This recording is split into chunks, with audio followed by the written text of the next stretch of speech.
Hello all.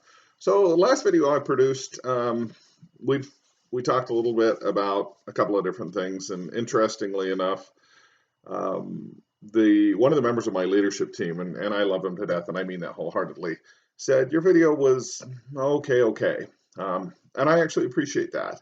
And one of the things that this particular member was upset about was they felt like that I should have, at this point in the juncture, I should have handled conflict resolution. And that's part of the challenge with creating these videos is not knowing exactly for sure which direction to go because you want to cover things that are relevant to people. You want to cover things that are applicable to the situations that you're facing. But we're all in different situations, so nobody's really sure what that is. So I do want to talk a little bit about that, but before I do so, I want to give a shout out to a couple of different people. Um, the president of our company, my boss, Kurt, presented a video some time ago, or found a video some time ago, and it was actually produced by Lexus, and it's a YouTube video that you can find, and it's entitled "The Art of Hospitality." And in it, the owner of Gramercy Tavern talks about the 51%, and the 51% is basically outside of the technical skills. They started looking for kindness, optimism, empathy, work ethic, integrity, those types of things. And there's some additional things in there. There was a total of 7 qualities, curious intelligence, that they were more interested in those than they were in the technical skills because they felt technical skills could be taught. Anything can really be taught, but there's a difference between what's self-taught. No one can teach you to develop work ethic. You have to develop that on your own. No one can teach you how to be empathetic. It's something that you have to understand, recognize, and then you have to build it.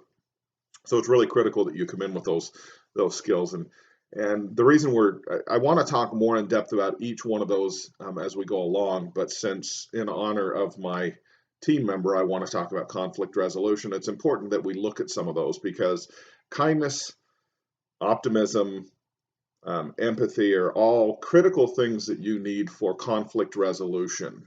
Because think back on conflict and think back about a time in which you've experienced a conflict or you've watched conflict, be it going back through the history books and looking at war or looking at any of those types of things. Conflict is typically, I don't even know if I can say typically. Conflict ultimately is someone trying to force their beliefs or their lifestyle or their whatever on someone else. War is a type of conflict, and it always happens because someone is trying to enforce something upon someone else. I'm not saying war is bad. Sometimes it's a very necessary thing, and I understand that. But looking at it from conflict standpoint, it's the same situation. Been married twice. I married for 20 years in this one, and I love my wife to death. We've had conflict. We've had situations, and I can go back and look at it and say there was never a time where I was interested in resolving something that we had a conflict. Okay. When we had conflict, and I can tell you it's the same thing for me at work. When we have conflict, it's because I have a point or the other person has a point that they absolutely want to drive no matter what. And when you get in that mindset, you go back to that where you're thinking to reply, not thinking to respond.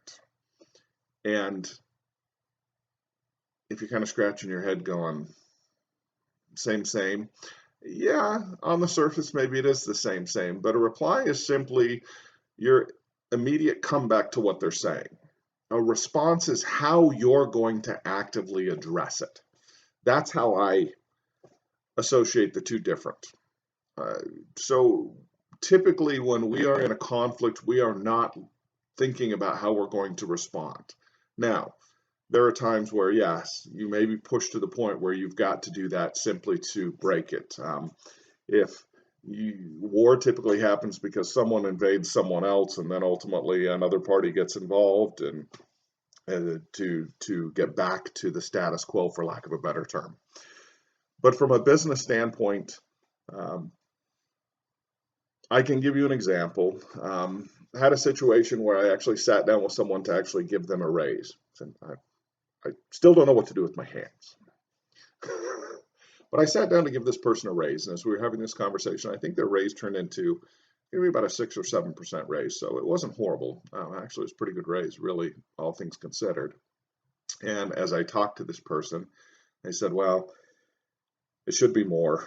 I'm underappreciated. I go above and beyond. I do more than what my job is. I have a lot of people who dump on me. I do the work of supervisors, even though I'm not a supervisor. And your first gut reaction is to go, wow, this person is extremely ungrateful, and I just want to get them out. What I want to do is take the raise back from them. So I thought about it a little bit as this particular person was talking, and finally what I responded with was I said, well, so as I've listened and you feel like you're giving way, way more than, what you're being rewarded for, and you feel like you're kind of being dumped on. And ultimately what I've heard in this is you're really not happy here. And it's going to be hard for you to be successful at some place that you're not happy, and that's very critical to me. I want you to be successful. So at this point in time, I think it might be beneficial for us to have a conversation about a plan to get you where you can be successful. And no, my goal was not to terminate this person. No, my goal was not to get this person to quit. No, my goal was not to. What my goal was to open a dialogue, to have a conversation, and to see if what I had heard was actually what had happened, or if I had misread something. And what came out of it afterwards was, well, no, no, no, no. What I'm saying is, I appreciate the raise, but I think I'm capable of much, much more. Fantastic. We can have a conversation about that, and we can actually talk, get some of your management involved, and start talking about how we can potentially work on giving you opportunities to be more successful. So, did it have the potential to be a conflict? Absolutely. Um, how did I avoid it? I listened. I spent more time trying to focus on where they were at and the challenges that they were facing and what they were trying to say than how I was going to get back at them. I wasn't interested in that. Now, I'm not talking to you as a person who has suddenly mastered this. That happened to be one of those circumstances where I was in the right frame of mind and everything was going good in my world, and so I was able to respond properly. It doesn't always happen that way. Again, I'm working on these things, but it's establishing a set of tools and a set of patterns. And if you're looking at things from what is this person actually feeling?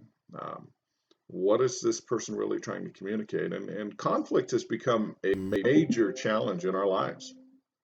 It has. With life being full of drama and political sides being so polarized at this point in time, and so many things going on, it's very difficult to have conversations with people and not have conflict because we are no longer listening. We're no longer open to hearing someone else's opinion. Ours is right, theirs is wrong, and it just is what it is. But isn't it amazing from a business standpoint? It takes a tremendous amount of different viewpoints to be able to come up with a winning solution. And it's almost like we've forgotten that in every other aspect of our life, that we don't have to agree.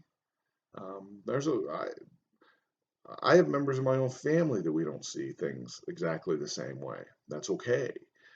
We can either have a conversation about it, or if we've determined that we can't have a conversation about it, then what we do instead is we just don't talk about those types of things.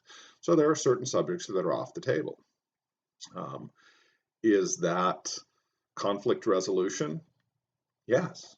Yes. Knowing people well enough to know what you can talk about and what you can't talk about, that's critical.